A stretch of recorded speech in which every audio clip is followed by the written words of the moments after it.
Hello and welcome to Save Your Money, Save Your Teeth, the podcast series now focusing on parafunctional habits. That's our topic at the moment. And parafunctional habits include the unconscious or stress-related things that we do with our mouth that can wreak havoc on our teeth, jaws, and our overall health. We've already covered quite a few, including nail biting as well as cheek and lip biting. And this week, we are talking about ice chewing. Why crunching on frozen water could be cracking your teeth and costing you thousands. I've seen this before. People were chewing on ice, especially in summer. I used to have a neighbor during summer. He would just go to his freezer and grab a couple of ice cubes and then just chew on it for fun. Not even flavored or anything, just normal ice cubes, chewing on it, and he seemed to enjoy it as well. I just couldn't really enjoy it. I don't know what was so amazing about it. But let's ask Dr. Yudelman what happens when you chew on ice. Dr. Yudelman from OptiSmile, thanks for joining us again. Are you well? I'm well, thank you. And I miss summer. We're getting into winter, I guess, now in the Western Cape. Yeah. Aside from ice chewing, which we're going to talk about now, I just find the sound of someone else crunching on ice one of the most annoying sounds. Or it's a terrible habit. It is terrible from noise. The point of view of just, if you're going to chew ice, do it in the privacy of your own home or something. Yeah, it is quite a. I've been in a crunch. restaurant where someone's chewing. Yeah, you think, someone just stood on a cockroach or something. It's crunch, crunch, crunch. Yeah, it's like it's a hectic crunch, eh? And you can actually hear how damaging it could be to your teeth, depending on the state of your teeth, I suppose. But I mean, yes. When you look at it just like that, ice chewing actually seems harmless. It's just water, right? Why is it a big deal? Yeah, it's just water, but once it's frozen solid. And it's essentially a crystal block. It's surprisingly hard and unforgiving. Your tooth enamel is extremely strong. It isn't designed to crush such a rigid material repetitively. And over time, this can create micro cracks, especially if you do it daily. Think of it like a windshield. A little chip in your windshield can gradually spread until you have a full-blown crack. And, for some people, they might say it's refreshing and crunchy and they love it.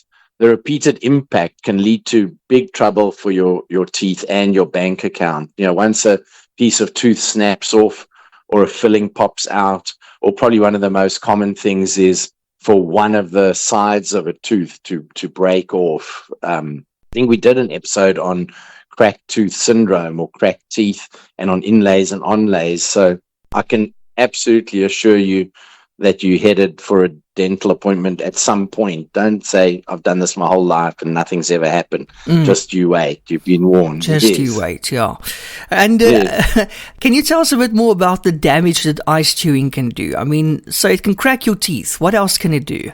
Yeah, so definitely ice chewing is one of the main culprits for sudden fractures. Even if it doesn't cause an immediate break, the constant biting and the cold temperature also causes thermal stress on your enamel. Imagine you're eating a hot meal and then you're chewing on ice. And over time, you got these micro fractures, which are little cracks, somewhat like we mentioned, a little chip or in your windshield. But then one day you bite down on a piece of ice, a slightly wrong angle, and crack. And then you're booking an emergency dental appointment. And, it's also tough on existing restorations like your fillings and your crowns. Or if you've had an inlay, you can break the remaining cusp off the tooth. It can loosen or develop gaps between your fillings and your tooth, which can lead to decay. And then you might be forced into root canal territory, all from a so-called harmless ice cube. We did an episode, as I mentioned, on cracked tooth syndrome. So you can get a partial crack where every time you put a bit of pressure on the corner of the tooth, like say on a pizza crust, as you release, you get a sharp pain on rebound, and that's a sign that your tooth has a crack in it and it stays sensitive to cold. You might get used to it or stop eating on that side, but even if you don't see a piece broken off, you can have an internal crack that's heading towards the nerve.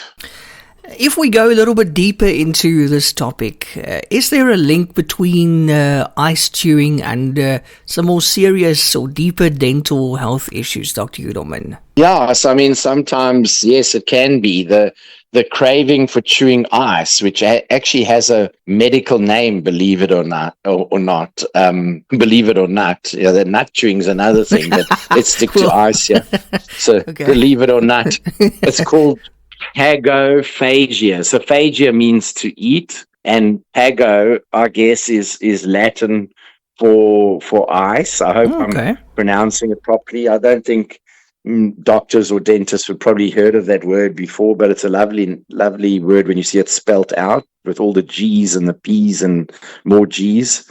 Pagophagia, and it's often associated with iron deficiency anemia or something, or pica, which is a compulsion to eat non-food substances. So pica is another whole story. It's a type of eating disorder, but if people are eating things like ice or sand, or literally chewing on pencils and eating the wood. We spoke about nail biting and cheek biting. It's somewhat related to an extent, but ice in particular, they've shown is if you find yourself constantly craving ice beyond normal hydration or comfort, it's worth checking with a doctor for possible iron or mineral deficiencies. So there's a lot of vegetarians these days and or people that don't eat enough red meat or don't eat red meat, and they don't get their iron checked. And iron deficiency anemia is not a joke. You can get iron supplements. My wife is vegetarian. She takes iron supplements daily. Having said that, she's not an ice chewer, but look, it's commonly associated with iron deficiency anemia. Also, it can be a stress response, much like nail biting. If someone's anxious or bored, they might absent-mindedly just chew on ice. I mean, I generally, when I'm around people that are chewing on ice, they tend to be those like highly strung type A personalities with like kind of a bit of a short temper, and then they chewing on the ice. It's kind of an aggressive. You don't get someone who's chilled, excuse the pun, chewing on ice. Brilliant. That was brilliant. People that need to chill chew on ice. As far as I've experienced, that's not a professional opinion. Yeah, you're very, very, very clever, very sharp today, Doctor. You're always clever, but I mean today you're very sharp with all these puns. Yes. So what you're also saying is that basically if people crave ice or even other things like eating sand or whatever, it could be a sign of low iron. It does, or could it be that you're pregnant or something? Yeah, so I mean, it's just a classic red flag for iron deficiency. I'm not sure about pregnancy. The best step is just to get tested, and if that deficiency is corrected, apparently often the ice obsession magically disappears, saving your teeth from further damage. So that's an interesting intersection of medical and dental health. So if it's something you've done, or maybe it's a craving you've had recently, you've picked up from somewhere, get your iron tested. All right. Okay. Very interesting. Okay. So let's move on now. Doctor, ice chewing, does it affect your fillings, your crowns, or your veneers differently than your natural teeth? Yes, in some ways it's worse for those things. So each filling or crown margin is a seam that can be compressed or compromised by repeated stress and impact. And with veneers, you risk chipping the porcelain edges. Fillings can crack or leak. Just speaking about veneers, we did episode on bonding versus veneers versus injection molding, and then 2 episodes about looking after your bonding, looking after your injection molded composite bonding. So if it's something that you have or you're thinking of doing, go back and listen to those episodes. And we speak about nail biting and ice chewing in those. Normal fillings can crack or leak, letting bacteria in and causing decay beneath. your fillings and your restorations are strong, but they're not bulletproof. And ice chewing will definitely shorten the lifespan of any dental work, and that's an avoidable expense. And some people, it's just such a habit, much like nail biting and lip biting. People often find it very difficult to give it up, which is why we did 3 separate episodes. Okay, and also we mentioned previously, or you mentioned TMJ problems. So I want to ask you, can ice chewing actually strain your jaw muscles and then essentially worsen your TMJ problems? Absolutely. The jaw exerts a significant force to crack ice. I'm talking more about big ice cubes or some that have partially melted. If it's in America, not so much. In South Africa, you get this crushed ice. It's a big thing, crushed ice. I mean, you don't get it so much maybe in a margarita or something, but generally it's been blended, so it's much finer. But they do this more coarse crushed ice in the States, and that's a bit easier to chew on and crunch, and people tend to chew on that. But it's people that go and crack into big ice cubes. If you already clench or have TMJ discomfort, adding in ice chewing can really exacerbate or make muscle fatigue worse, can make joint inflammation worse. You might notice more morning stiffness in the jaw or tension headaches if you chewing ice at night. The next day you'll suffer. And, basically it's your masseter muscle, which is that sort of muscle that when you clench, it sticks out on the side of your jaw. It's basically saying, I'm exhausted from chewing this super hard substance, and over time that can lead to persistent facial or jaw pain. And what are the early warning signs that ice chewing is actually harming your teeth? Will you be able to see it or feel it? Yeah, so when you got patients that are ice chewers and in certain light, or you take a photograph with a macro lens and a strong flash, or when we scan patients with our Tero scanner, which shows it's got near infrared imaging, we can see a lot more tiny hairline cracks in patients that chew ice, edges or sharp edges, corners that are just suddenly chipping off, constant chipping, increased sensitivity to hot and cold, a tooth that feels slightly loose, that repeated pinging sensation when biting, especially on releasing. That can happen after a chewing accident, which is like if you're eating a hamburger and there's a little piece of gristle or bone in there and you're chewing on something soft and all of a sudden you hit something hard. That's or if you're terrible. eating a salad or you're eating like a soft salad and then there's like, say, cashews in there or some other kind of nuts, and you hit a bit of a shell, for instance, or, say it's like biting on a ball bearing, you don't expect it. Yeah. The next thing. And then after that, you got this rebound pain, which it only hurts with cold or when you put a little bit of pressure and then you release. Like if you're eating like tough biltong, you bite harder, and as you release, you get that pain. If you notice any of these things that I mentioned, it's time to stop the ice, or you'll risk major breakage. Yeah, you've been warned. Okay, and but save your money, and save your teeth in this case. Exactly. And doctor, any tips? How can someone break this habit if it's becoming addictive or even stress related? Yeah, I've especially put down a few bullet points here to help people, because one thing saying don't do it, but I think if you can identify triggers, ask yourself, are you chewing ice when you're stressed or when you're bored? What triggers you to start doing it? Substitute. As I mentioned, you can maybe switch initially to crushed ice or more of a slushy type drink that's not as hard, or probably something that's even healthier is, why not grab a cucumber, which is cold and still is crunchy and it's good for you. There's a lot of good stuff in cucumbers, especially if you eat the skin, or maybe some baby carrots, which are really nice. In South Africa, we have amazing vegetables. We're so lucky. The carrots taste like carrots. I might have mentioned I lived in Australia for 12 years, and I was in California before that. And I think we have the best fruits and vegetables. Why not go for a cucumber or a carrot instead for crunch? If you want to put your baby carrots in the fridge, normally, they retain the cold nice, and it's sort of a similar kind of feeling. And then if it's stress, stress management, if it's stress related, if it's anxiety, why not try deep breathing or some meditation exercises, or get yourself a stress ball that you can squeeze the heck out of rather than breaking your teeth. I mentioned already, if you suspect any kind of iron deficiency or you haven't had a full blood count, I'm a big one for getting full blood tests at least once a year.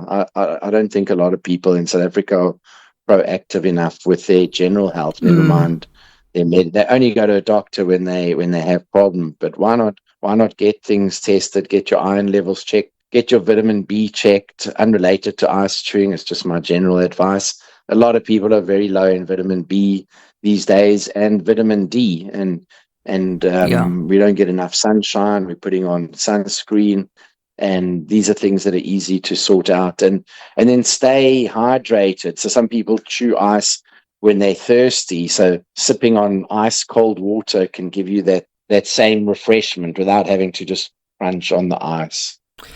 Okay, and also now that you mentioned the cucumbers, I want to add gherkins, those massive gherkins that you get in those glass tins. I think they would be quite nice as well for a crunch. Yes, but be careful with too many gherkins or as a regular habit, because we did an episode about sensitivity and putting hot water and lemon and eating acidic things and pickles or pickled cucumbers or gherkins. I think there's also sugar in there, but there's a lot of vinegar. Anything that's like very sour or tart means that it's acidic, and then that can cause other problems like acid erosion on your teeth, or even eat in between your fillings and your tooth. So thanks for helping with the gherkins, but I think stick with cucumbers or carrots. Okay, wow, okay. Well, I just learned something there. Or if you have a piece of cheese after the gherkin, maybe nibble on some cheese, which will neutralize the acids, and it's also good for your teeth. And it also, kills your appetite, so you won't snack on too many carbs. That's some good advice there, Doc. Moving on now, people saying, hey, but I eat crushed or soft ice. Wouldn't that be safer, or is that still risky? Yeah, look, it's safer than the solid cubes, as we were saying earlier, but it still has a risk if you're chewing it habitually. Even though it's less dense, you can still get microfractures with enough frequency. It's like chewing on sand rather than chewing on rocks. You don't want to eat either. The best approach is to let the ice melt in your mouth. So if you got some crushed ice and you just let that melt in your mouth, you can, it might work for you, but, or as we mentioned, find an alternative crunchy snack. Even, we're talking about crunchy things. I mean, almonds are good for you, and raw cashews, things like that, and lots of minerals. It's good for you if you're looking for something crunchy. And then, Doctor, any final advice for all our ice chewers listening today? Just to recap, ice chewing is a classic example of a refreshing treat that can become a destructive habit. And if you can't resist it, try and figure out why. Is it stress? Is it thirst? Is it iron deficiency? Address it. Because once you crack a tooth or you break a crown or a veneer, you're looking at a big dental bill. And, all over something as simple as frozen water. So, weigh it up. Is that crunch really worth the potential cost and pain?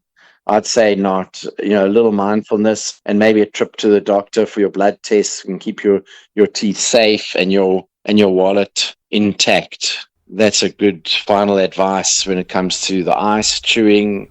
I hope the nail biting and the lip biting and the ice chewing episodes help people that suffer from that. Do tune in next week, where we will be covering something that I get a lot of questions about lately, which is mouth taping and nasal breathing. That's a popular subject these days. It's all in TikTok and on the news. Sounds interesting. Yeah. So thanks for all the questions on these parafunctional habits, and looking forward to speaking to you next week. Dr. Yudelman, thank you so much as always, and also to our listeners for tuning in. We thank you. Remember, while we strive to provide valuable insights with these podcasts, always consult with your own dental professional for advice tailored to your personal health. Don't forget to subscribe to the podcast for more enlightening discussions. Join us again next week as we continue to explore the fascinating intersection of dental health and financial savvy. Until then, keep smiling and taking great care of your teeth.